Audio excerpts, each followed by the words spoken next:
My name is Rodney Chandler. Thank you for allowing me to tell my story.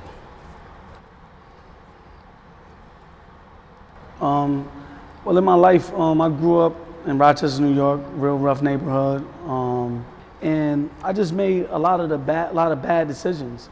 Coming to prison actually really saved my life. It actually really made me realize who I really am and who I really want to be and the things that I would like to actually accomplish in life. At 18 years old, I landed in one of the worst prisons you could ever think of. I landed in Great Meadow Correctional Facility.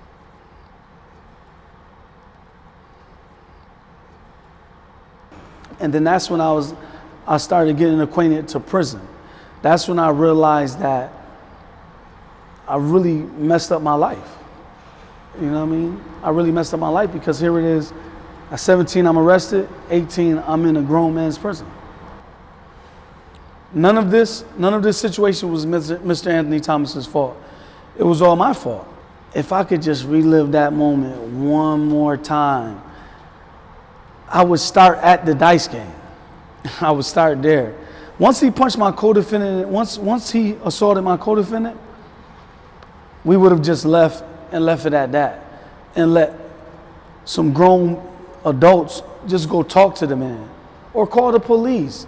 These are options that were on the table, but us at 16, 17 years old, we didn't feel like that was an option.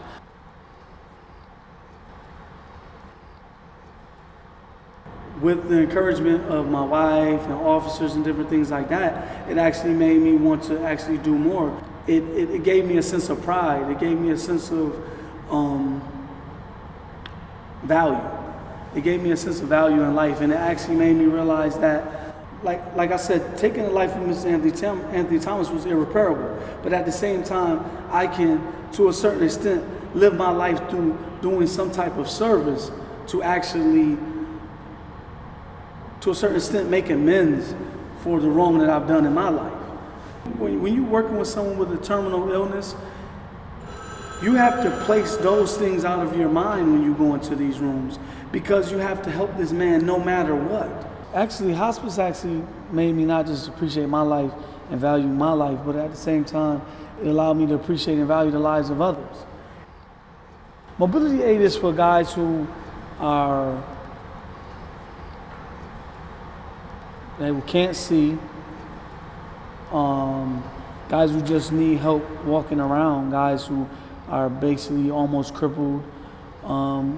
Wendy is like a good facility for that because they have the blind mobility aid certificate. You get a pass, so you walk guys who are blind or who can't really see. And it actually was a good thing because here it is, most deaf guys or most blind guys really don't have any friends. They don't have people who they really can talk to. They're like alone. So if he has 10 years, it really feels like he has 50 years because no one talks to him, no one associates with him. So now here it is, he has a person that can actually see and hear, that actually takes a liking to him and actually can actually help him get around and do different things. I realized that when I learned sign language, I learned sign language for the both of us. I realized that when I came to prison and seen hard of hearing, deaf people, they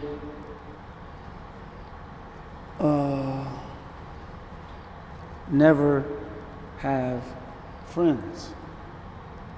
So I became their friend. I feel that my work with hospice will never be done. I feel that I definitely would like to visit nursing homes. I would like to try to start a nonprofit organization to actually be able to get federally funded to actually go visit nursing homes. And a lot of people don't realize that when you leave your parents, it's like you're off your post. You know, and since I've been in the penitentiary, I realized that leaving my mother out there, I left my post. I left my post as a son. I know that I hurt my mom, and I know that I hurt Anthony Thomas's mom. You know, the day when I was sentenced, wow, my mom let out a scream that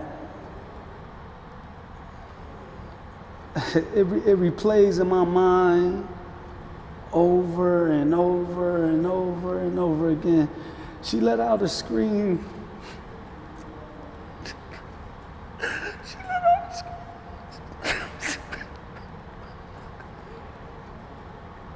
She let out a scream I'll never forget. I'll never forget it. I'll never forget the scream that she let out.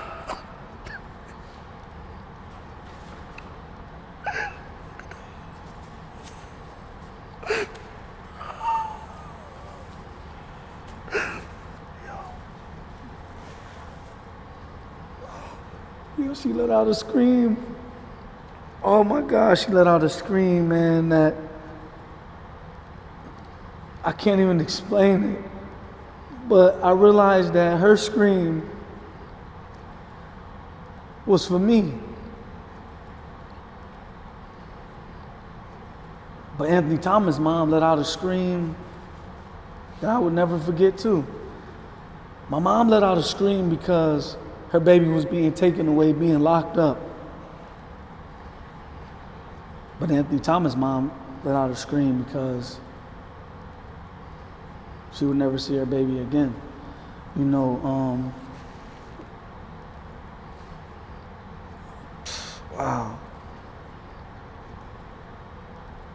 And I just want to say sorry, that's it. I really,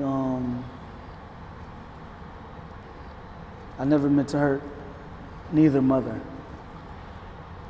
I want to say to Mr. Anthony Thomas's mother that I never meant to take your son away that day. And I want to say to my mom that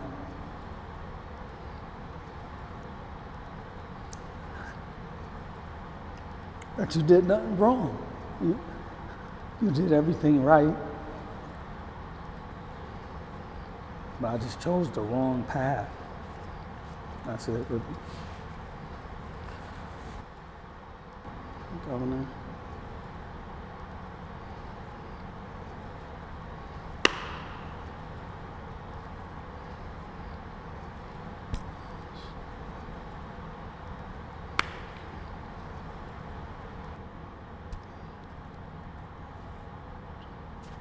What I said was, I want to say thank you, Governor Cuomo, for hearing my story, and thank you, Governor Cuomo, for giving me this opportunity. I appreciate it.